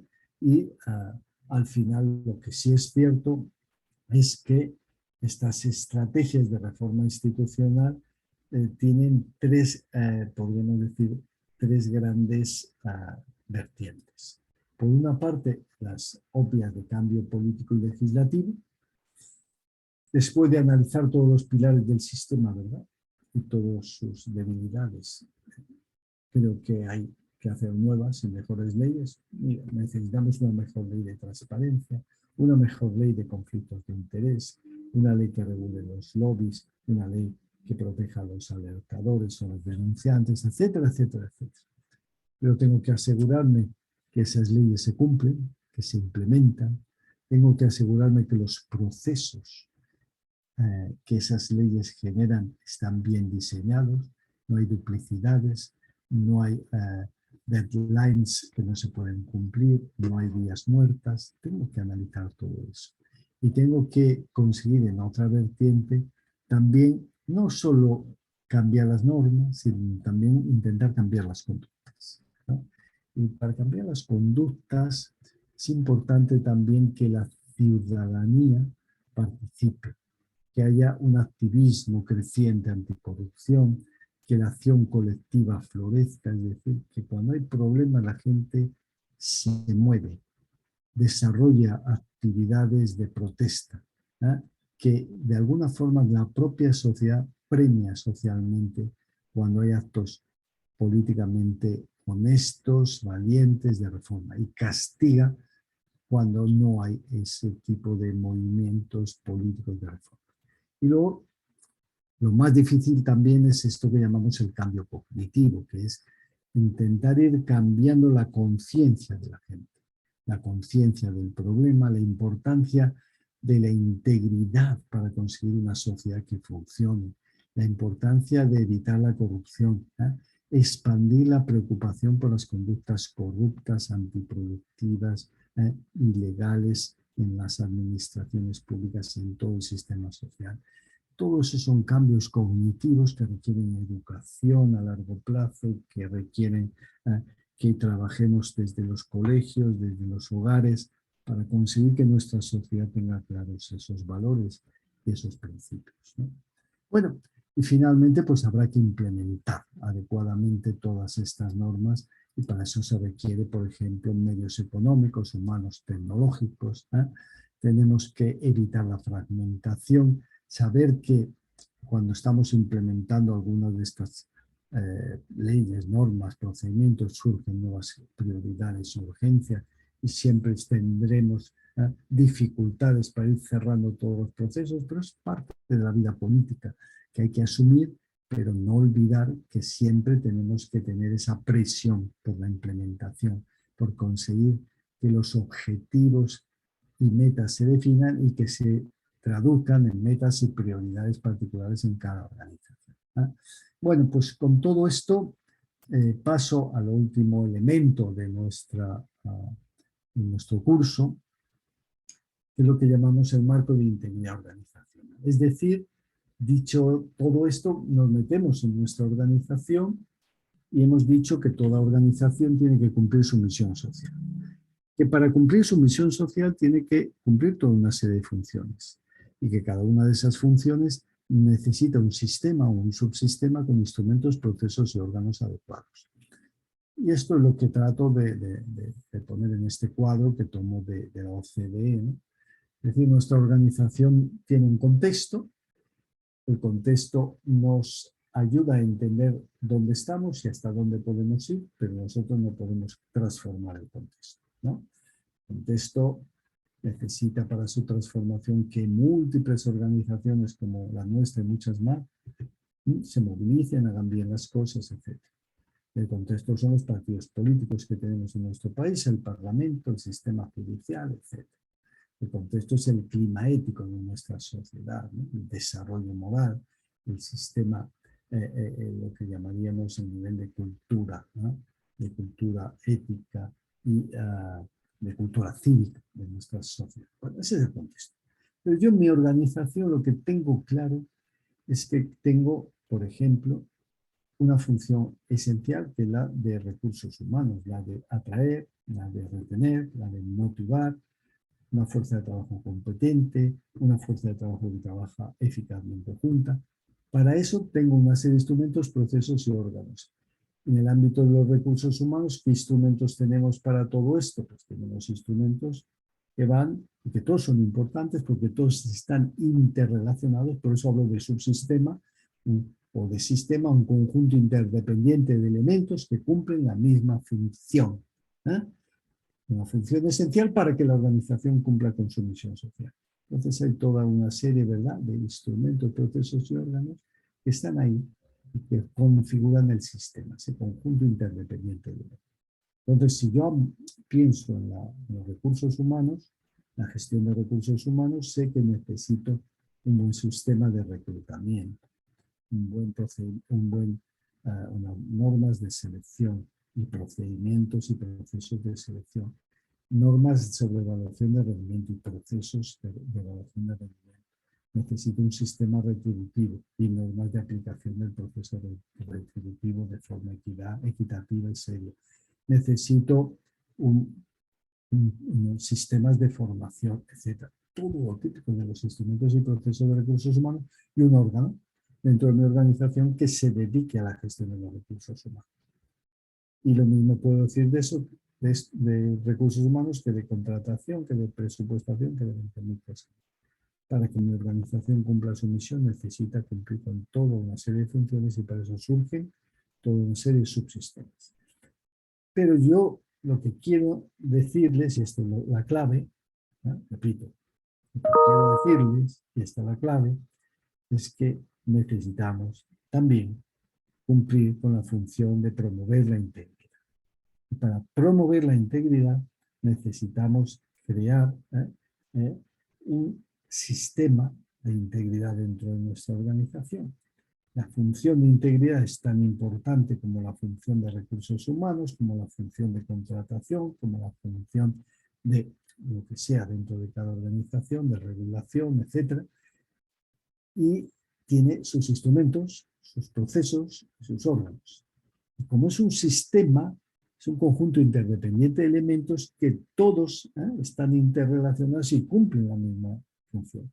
Y si me faltan instrumentos o procesos, a lo mejor el sistema no funciona y no me permite cumplir la función.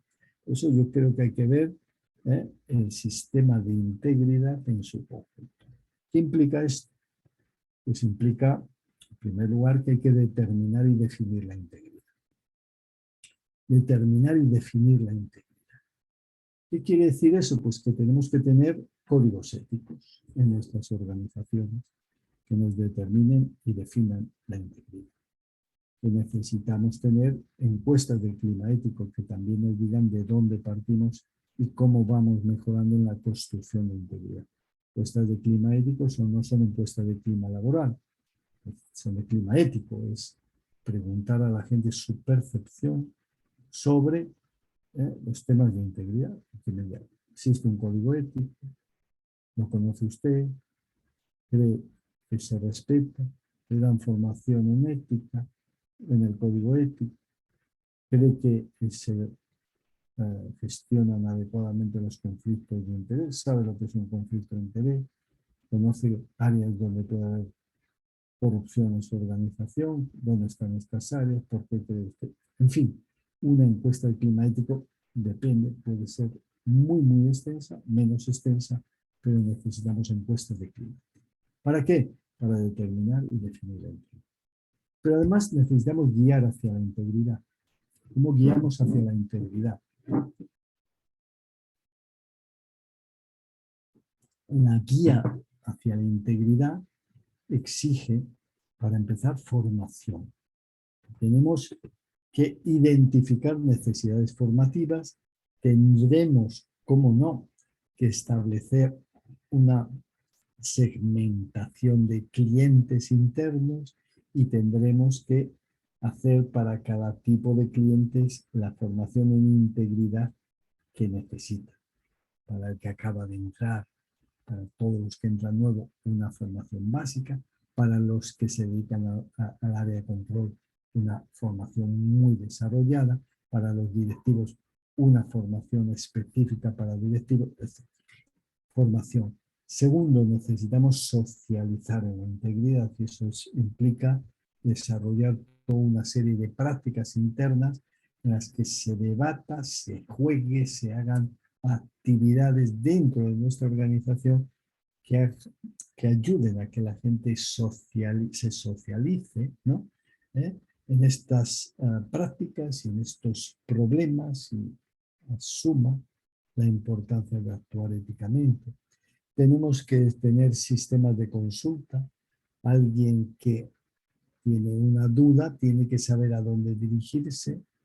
Cuando tiene estas dudas sobre qué puedo y no puedo hacer, ¿es esto íntegro o no? Dirigirse hacia la organización, hacia aquellas unidad que se va a encargar de este tipo de consultas. Normalmente puede ser el comité de ética, ¿no? Y tenemos, como no, que informar y comunicar, ¿no? Y esto es una responsabilidad de la dirección de comunicar claramente la importancia de la integridad, lo que se está haciendo, etc. Guiar hacia la integridad. Pero también hay que controlar la integridad. Controlar. ¿Qué implica controlar la integridad? Pues controlar la integridad implica, para empezar, tener una buena evaluación de riesgos de integridad. Y para evaluar bien los riesgos de integridad hay que hacer buenas matrices de riesgos, ¿no? Donde de alguna manera, ¿verdad?, identificamos todos los puestos de la organización y todas las posibilidades o factores de riesgo que puede haber y vamos conectando, como ahora veremos en un ejemplo que les voy a poner aquí. Vamos viendo a unidad de permisos y licencias, tasas, subvenciones, contratación, pagos, inspección, ejecución, etc. ¿Y dónde hay factores de riesgos? ¿Qué factores hay? Pues contactos con terceras personas. ¿Personas se dan permisos y licencias? Sí. ¿Se dan los pagos? Sí. ¿Se dan las inspecciones? Sí. ¿Se dan la resolución de recursos? Pues a lo mejor no. Bueno, depende. Entonces, conflictos de interés en todas partes puede haber. Contacto con información confidencial. ¿Se dan permisos y licencias? Probablemente sí. ¿Se dan archivos? Pues a lo mejor sí. ¿Se da en los pagos? Pues a lo mejor también o no, depende, ¿no? Bueno, hay que ir viendo tipo de puesto por factores de riesgo. Se utilizan materiales, coches, dinero metálico. Existe conducta inapropiada sin control, es decir, la posibilidad de que las personas no sean controladas por nadie. El ejemplo, por los inspectores. Normalmente el inspector trabaja muy aisladamente y no hay un inspector detrás de cada inspector, igual que no hay un policía detrás de cada policía, ¿no? Eso es esto es un riesgo, ¿no? Monopolio en la toma de decisiones, etc. Control, posición de poder o de control, discrecionalidad elevada. Todos son factores que pueden llevar a que, son factores de riesgo que pueden llevar a que personas que trabajan en cualquiera de estas áreas se encuentren con incentivos a actuar de forma deshonesta. Entonces, claro, frente a esto, ¿qué es lo que hay que hacer? Pues es obvio que lo que hay que hacer frente a todo esto es ver dónde existen los riesgos y ser capaces, ¿no?, de identificar cuáles serían los riesgos más graves, aquellos que producen efectos más graves, y los riesgos que son más posibles, aquellos que hay más previsibilidad de que se produzcan. Esto nos lleva a establecer un listado, lo que llamaríamos, no sé si lo tengo por aquí, pero yo creo que tengo por aquí un ejemplo, a ver si lo encuentro, perdón. La posibilidad de establecer, pues, esto que llamaríamos unos listados claros, ¿no?, de ponderación, ¿no? O sea, hasta qué punto se está dando o no se está dando ese riesgo, hasta qué punto es grave, hasta qué punto hay posibilidades de que sea real, etc. Entonces, por cada tipo de riesgo, en función de la ponderación, hay que ir analizando qué medidas existen para que ese riesgo no se produzca. Y a partir de ese análisis surgen lo que llamaríamos las lagunas, y a partir de las lagunas surgen las reformas que hay que hacer para evitar que esos riesgos se produzcan. Sobre todo lo que llamaríamos los riesgos con mayor impacto, con mayor gravedad, y los riesgos con más posibilidades de que realmente se produzcan, ¿no? Bueno, esto es evaluación de riesgos. ¿Qué más hay que hacer? Pues obviamente en el control de la corrupción es fundamental lo que llamaríamos la gestión de los conflictos de intereses, es intentar identificar claramente qué es un conflicto de interés, definirlo bien y establecer toda una serie de medidas para prevenir y para regular los conflictos, ¿no? Y con todo lo que implica esto finalmente de detección, de investigación en su caso, de sanción en caso de incumplimiento, etc. Otro elemento fundamental, instrumento esencial, que serían los buzones de denuncia, serían todos estos instrumentos que permiten denunciar los incumplimientos de las personas dentro de la organización, denunciar las actuaciones corruptas o deshonestas de los servidores públicos. Para eso, repito, existen estos buzones, estos espacios virtuales donde tú puedes denunciar. Es fundamental, lógicamente, que estos espacios de denuncia, ¿no?, garanticen la confidencialidad e incluso la anonimidad, puesto que es un elemento fundamental para evitar los miedos a la denuncia, los miedos a las represalias, pero en todo caso, todo sistema de integridad tiene que tener medidas y normas para proteger a los alertadores, a los denunciantes, a las personas que informan de incumplimientos de la normativa o que informan de corrupción, despilfarro, etc., ¿no?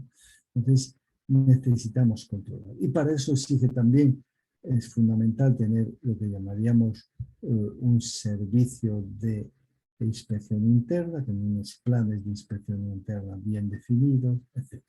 Y luego hay que sancionar e imponer las sanciones.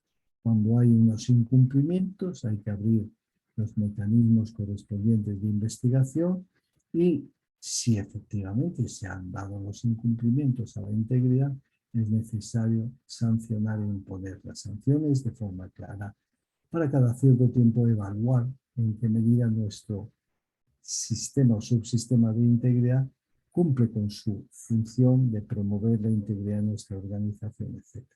Pues para evaluar un elemento importante pueden ser las propias encuestas de clima ético que nos pueden ir indicando mejoras en el sistema, etc. Y luego, pues, tiene que haber un órgano de gestión de la integridad, que es un comité de ética, por ejemplo, ¿no? O bien las organizaciones privadas existen los compliance officers, las organizaciones públicas pues tendrán que existir lo que llamaríamos agentes de integridad, responsables de integridad, inspectores internos, como se quieran llamar en cada país. Bueno, con esto, como ven, tenemos lo que llamamos marco de integridad, con todos sus diferentes subsistemas, pero sobre todo lo que me interesa, lo que nos interesa en nuestra clase, es la importancia de entender que necesitamos un sistema o subsistema de integridad dentro de cada organismo público y que éste tiene una serie de procedimientos, de órganos y de instrumentos, y todos ellos son importantes porque todos ellos cumplen la función final de promover la integridad y evitar las conductas antiéticas, antiproductivas y corruptas. Bueno, esta sería lo esencial de lo que quería contar hoy.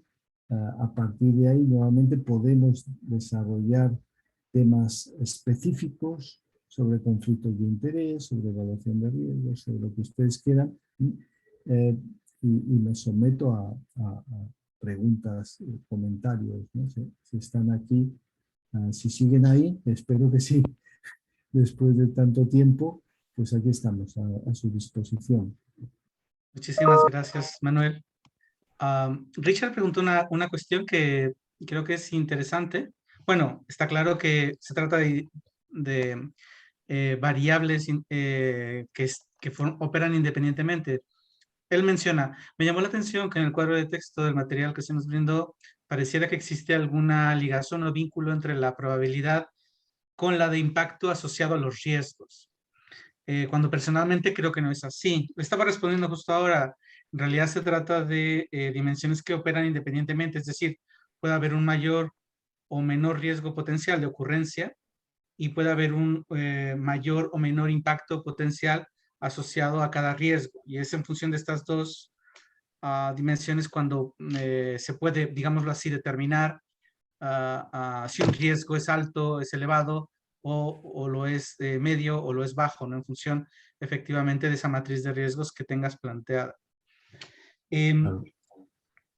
No sé, sobre la base del el trabajo, ¿no? El trabajo final asociado al desarrollo del marco de integridad, también una cuestión que se me olvidó comentarles a todos y a todas es que en nuestro espacio de Moodle también les he reiterado el documento de experiencias de formación de la escuela CLAD, en donde el año pasado tuvimos la oportunidad de publicar una serie de 3 experiencias de propuestas de sistemas de integridad que les comparto a ustedes pues a manera de ilustración o a manera de ejemplo para que vean el nivel, la calidad en la que han descansado las propuestas de sus compañeros de este mismo curso, pero del año pasado, y que algunos de ellos tuvieron, por su excelente trabajo, tuvieron la posibilidad, pues eso, de que se publicaran en este documento que ya está hipervinculado, ya está ligado en el espacio del trabajo final, para que puedan consultarlo y puedan referirlo. Y en su caso, pues tomarlo un poco de base pues, para el trabajo que tienen planteado en ciernes, ¿no? Sí, bueno, para la cuestión esta de los matrices de riesgos, por ejemplo, en España estamos aplicando el Servicio Nacional de Coordinación Antifraude.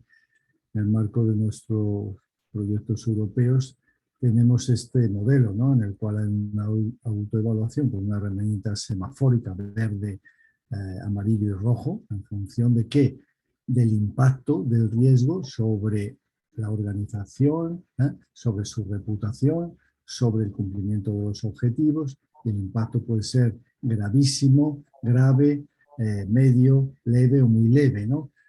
Y la probabilidad, pues la probabilidad puede ser muy alta o muy baja. Entonces, donde hay un impacto muy grave y una probabilidad muy alta, tenemos obviamente una situación de riesgo Rojo. es importantísima, ¿no? Si el impacto es muy alto y la probabilidad, el impacto es muy grave y la probabilidad muy alta, pues tenemos que actuar, ¿no? Esto, el ir identificando todo esto nos da los riesgos brutos. A partir de ahí vemos los controles implantados que nos da el riesgo neto y los controles a implementar para establecer el riesgo objetivo, ¿no? Entonces hay toda una serie de herramientas para hacer, ¿no? Este sería el ejemplo que quería poner, ¿no? Si hay alguna otra cuestión.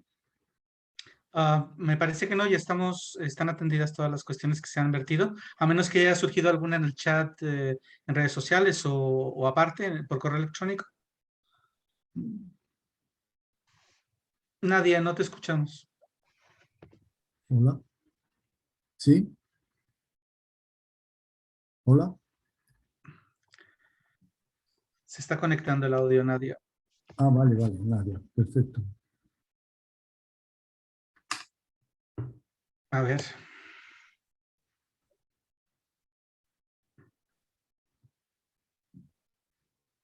Yo creo No. que hay que ir cerrando, ¿no? Sí, hay que ir cerrando. Tiene un problema de micrófono. Nadia. Muy bien. Bueno.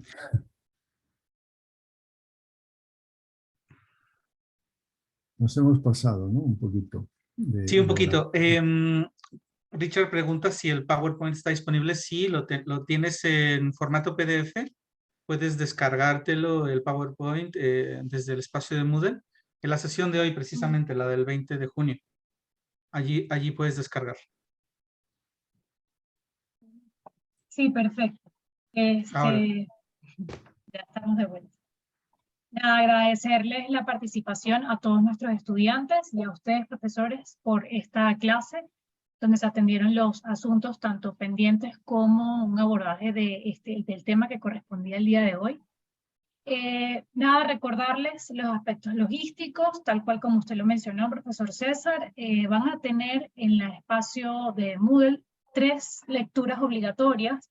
Van a tener en un rato esta clase de manera colgada, virtual, para que la vuelvan a consultar. También tienen un video complementario y bueno, la invitación a participar en sus propuestas finales y a participar en el foro 2 a quienes todavía pueden hasta esta semana hacer su aporte. Exacto. Muchísimas gracias, Nadia. Gracias a ustedes, feliz lunes, feliz inicio de semana.